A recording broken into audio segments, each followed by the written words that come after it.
नमस्कार, मैं हूं पूजा। बिहार न्यूज में आपका स्वागत है। खबरों की ओर बढ़ने से पहले एक नजर सुर्खियों पर।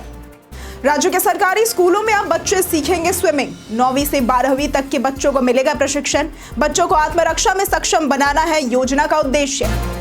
मौसम विभाग ने राज्य के सभी जिलों के लिए जारी किया अलर्ट। उत्तर बिहार में भारी बारिश की दी गई चेतावनी। आज भी आंधी बारिश और वज्रपात का अलर्ट जारी। बेतिया राज की तिजोरी खुलवाने की तैयारी में बिहार सरकार। 200 करोड़ रुपए से अधिक के हीरे होने की संभावना। बिहार के संग्रहालय में रखे जाएंगे सारे आभूषण। बिहार सरकार ने ग्रामीणों के लिए केंद्र से की अतिरिक्त मकानों की मांग। सम्राट चौधरी ने शिवराज सिंह को पत्र लिखकर किया अनुरोध। प्रतीक्षा सूची के योग्य लाभार्थियों के सर्वेक्षण का कार्य जारी। आज होगा सीएसके और केकेआर के बीच रोमांचक मुकाबला। धोनी करेंगे कप्तान के तौर पर टीम में वापसी। आज शाम 7:30 बजे से खेला जाएगा ये मुकाबला। चलिए अब बढ़ते हैं शाम तक की बड़ी खबरों की ओर विस्तार से। राज्य के सरकारी स्कूलों में अब बच्चे सीखेंगे स्विमिंग। बिहार सरकार अब 9वीं से 12वीं तक के छात्रों को तैराकी सिखाने की योजना पर काम कर रही है। इसका उद्देश्य आपदा के समय बच्चों को आत्मरक्षा में सक्षम बनाना है। ये प्रशिक्षण बिहार शिक्षा परियोजना परिषद और बिहार राज्य आपदा प्रबंधन प्राधिकरण के सहयोग से संचालित होगा। पटना समेत अन्य जिलों में जहां स्विमिंग पूल है, वहां योग्य प्रशिक्षकों द्वारा बच्चों को प्रशिक्षण दिया जाएगा। भविष्य में जिला और प्रखंड स्तर पर स्विमिंग पूल बनाए जाएंगे। मुख्यमंत्री विद्यालय सुरक्षा कार्यक्रम के अंतर्गत ये योजना लागू हो रही है। इसके अलावा भूकंप संभावित क्षेत्रों में मॉक ड्रिल और आपदा मित्रों के जरिए भूकंप से बचाव का प्रशिक्षण भी बच्चों को दिया जाएगा। स्कूली ऑटो में ओवरलोडिंग पर लगेगा 200 रुपए का जुर्माना।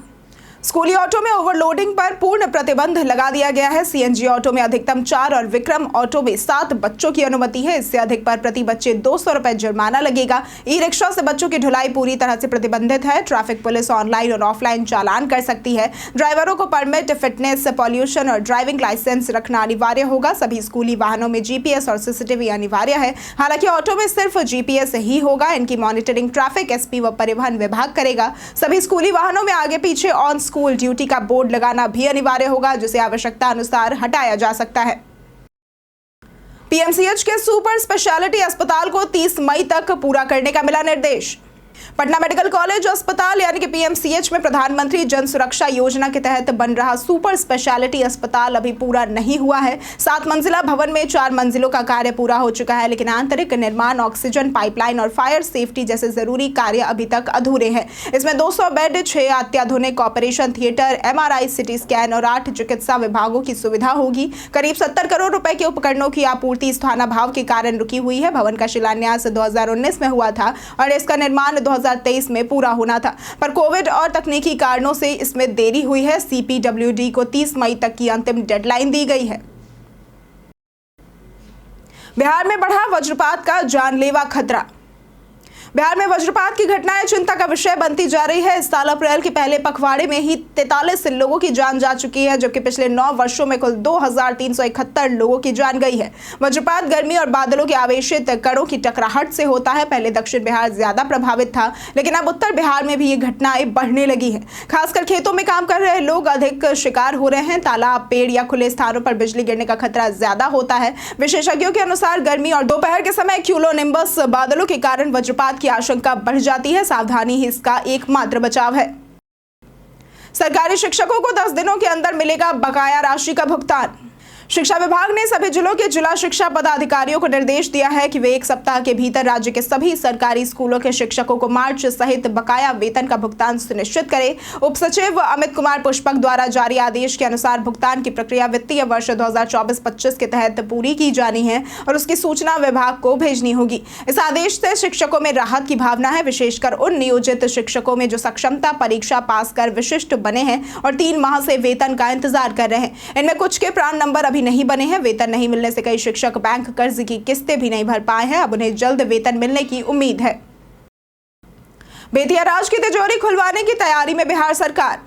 प्रयागराज के भारतीय स्टेट बैंक की त्रिवेणी शाखा में बेतिया राज की महारानी जानकी कुंवर की तिजोरी रखी है, जिसमें 200 करोड़ रुपए से भी अधिक के हीरे, सोने के जेवरात और ऐतिहासिक दस्तावेज होने की संभावना है। बिहार सरकार अब इस तिजोरी को खोलने की तैयारी कर रही है और इसके लिए एक विशेष कमेटी भी गठित की गई है। तिजोरी में मोतियों की माला, नवरत्न नेकलेस, स्वर्ण जड़ित पलंग, सोने का चंद्रहार जैसे कीमती आभूषण है। इन आभूषणों को बिहार के संग्रहालय में रखा जाएगा। बेतिया राजघराने के आखिरी राजा हरेंद्र किशोर सिंह और उनकी पत्नी जानकी कुंवर की संपत्तियों की खोजबीन की जा रही है। यह तिजोरी 1939 में सुरक्षित रखी गई थी। मौसम विभाग ने राज्य के सभी जिलों के लिए जारी किया अलर्ट। बिहार में बीते 24 घंटों में खराब मौसम से भारी तबाही हुई है, जिसमें 58 लोगों की जान जा चुकी है। मौसम विभाग ने 10 जिलों में ऑरेंज और बाकी में येलो अलर्ट जारी किया है। उत्तर बिहार, कोसी और सीमांचल में भारी बारिश और आकाशीय बिजली गिरने की संभावना है। शुक्रवार को भी आंधी, बारिश और वज्रपात का अलर्ट है। हवा की रफ्तार 30 से 40 किलोमीटर प्रति घंटा रह सकती है। पश्चिम चंपारण, सीतामढ़ी, सुपौल, पूर्णिया जैसे जिलों में भारी बारिश का अनुमान है। मौसम विशेषज्ञों के अनुसार 12 अप्रैल तक मौसम खराब रहेगा। सावधानी के तौर पर कच्चे मकान और पेड़ के नीचे न खड़े रहें। आंधी के दौरान टिन और छप्पर से बचें और खेत में काम न करें। प्रगति यात्रा में घोषित बाईपास परियोजनाओं की निर्माण प्रक्रिया शुरू। मुख्यमंत्री नीतीश कुमार ने हालिया प्रगति यात्रा के दौरान कई महत्वपूर्ण बाईपास परियोजनाओं की घोषणा की है, जिनकी निर्माण प्रक्रिया अब शुरू हो चुकी है। आरा मोहनिया सड़क पर 12.25 किलोमीटर लंबा बाईपास बनेगा, जिसकी लागत 54.09 करोड़ रुपए है। इसके अलावा शेखपुरा से लखीसराय तक 21.5 किलोमीटर लंबा ग्रीनफील्ड बाईपास, जिसकी लागत 481.83 करोड़ रुपए है, दोनों जिलों के बीच यात्रा को सुगम बनाएगा। राजगीर में 8 से 10 किलोमीटर लंबी सड़क का चौड़ीकरण 139.14 करोड़ रुपए में होगा, जिससे पर्यटकों और खिलाड़ियों को सुविधा होगी। इन परियोजनाओं से जाम की समस्या कम होगी और यात्रा तेज व सुरक्षित बनेगी। अब सहरसा से दिल्ली के बीच चलेगी Amrit Bharat express. Amrit Bharat express train Saharsa से दिल्ली के बीच चलाई जाएगी, जिसका उद्घाटन प्रधानमंत्री नरेंद्र मोदी 24 अप्रैल 2025 को वर्चुअली मधुबनी से करेंगे। ट्रेन में कुल 22 कोच होंगे, जिनमें 11 जनरल, 8 स्लीपर, 2 विशेष कोच जो कि महिलाओं और दिव्यांगों के लिए होंगे और 1 पेंट्री कार शामिल है। यह ट्रेन 130 किलोमीटर प्रति घंटे की गति से चलने में सक्षम है। सभी कोचों में सीसीटीवी कैमरे, ऑटोमेटिक दरवाजे, मोबाइल चार्जिंग पॉइंट्स और स्वच्छ शौचालय की सुविधाएं होंगी। सहरसा स्टेशन पर ट्रेन की सभी बोगियां पहुंच चुकी है और ट्रायल सफल रहा है। ये ट्रेन कोसी क्षेत्र के लोगों के लिए एक अहम परिवहन सुविधा बनेगी और क्षेत्र के आर्थिक विकास में भी योगदान देगी। पटना से दिल्ली जा रही संपूर्ण क्रांति एक्सप्रेस में दिखी ईमानदारी की मिसाल। पटना से नई दिल्ली आ रही संपूर्ण क्रांति एक्सप्रेस में एक ईमानदारी की मिसाल देखने को मिली है। कोच अटेंडेंट रणधीर कुमार सिंह को B4 कोच में एक सीट पर नोटों और गहनों से भरा बैग मिला, जिसे उन्होंने तुरंत टीटीई को सौंप दिया। टीटीई ने चार्ट की मदद से यात्रियों से संपर्क किया और पता चला कि बैग मिर्जापुर से चढ़े राजन पाठक का है। ट्रेन में परिवार के कई सदस्य होने के कारण बैग छूट गया था। रेलवे ने राजन पाठक से संपर्क कर उन्हें सूचना दी, जिसके बाद वे आधे रास्ते से ही लौट आए। सत्यापन के बाद नई दिल्ली स्टेशन पर उन्हें बैग लौटा दिया गया। विंध्याचल धाम के पुजारी राजन पाठक ने कोच अटेंडेंट की ईमानदारी की प्रशंसा की और भारतीय रेलवे की सेवा को सराहा है। सचिन पायलट ने पटना पहुंचकर नीतीश सरकार पर साधा निशाना।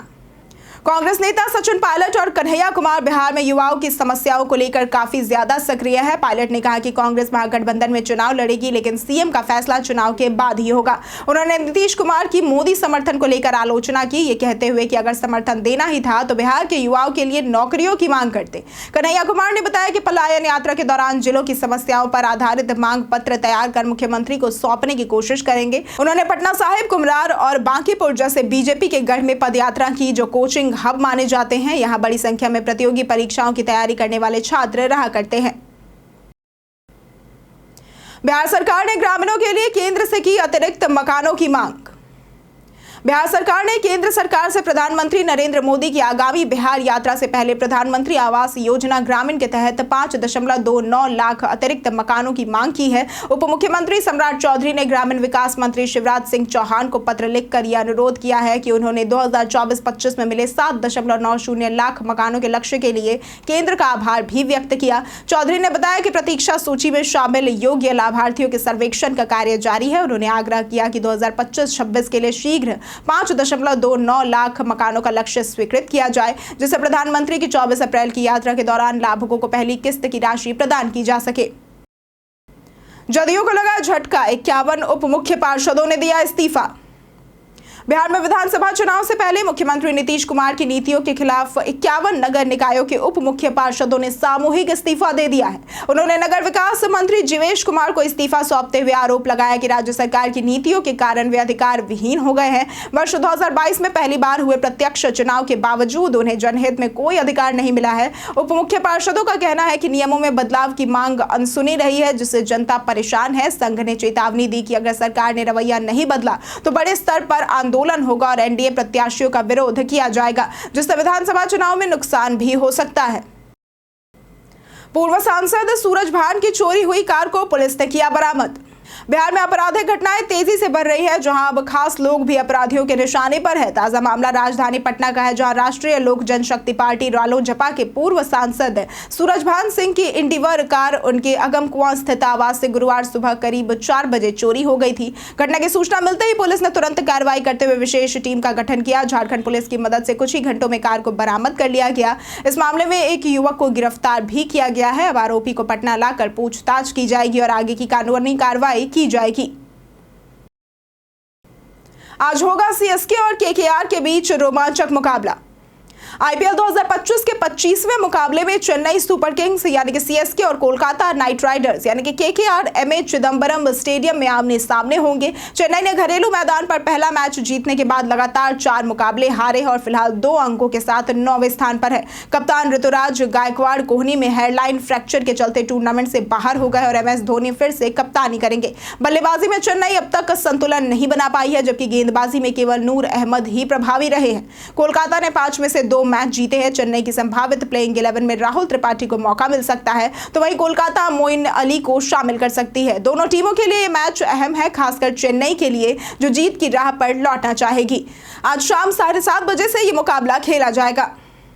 बीते दिन हमारे द्वारा पूछे गए सवाल का जवाब आप लोगों में से बहुत लोगों ने हमारे कमेंट सेक्शन में लिख कर दिया है। जिन्होंने हमारे द्वारा पूछे गए सवाल का जवाब दिया है उनके नाम है सुरेंद्र कुमार, लता राय, करण राज, कृष्णा प्रसाद, अनवर करीम खान, अर्जुन राम, रंजीत मिश्रा, पिंटू कुमार, संजीव कुमार, चंदन मांझी, राजकिशोर महतो, कुश कुमार यादव, नरेंद्र कुमार, जितेंद्र ठाकुर, सोनाली कुमारी, वेद प्रकाश सिंह और दिलीप कुमार। इसी के साथ बढ़ते हैं आज के सवाल की ओर। आज का सवाल है, आपके क्षेत्र में प्रदूषण की क्या स्थिति है? आप अपना जवाब हमें हमारे कमेंट सेक्शन में लिखकर जरूर बताएं। आज के लिए सिर्फ इतना ही। बिहार की तमाम खबरों के साथ बने रहने के लिए देखते रहें बिहारी न्यूज। और साथ ही अगर आप यूट्यूब चैनल पर देख रहे हैं तो चैनल को सब्सक्राइब करें और अगर आप फेसबुक पेज पर देख रहे हैं तो लाइक और फॉलो जरूर करें।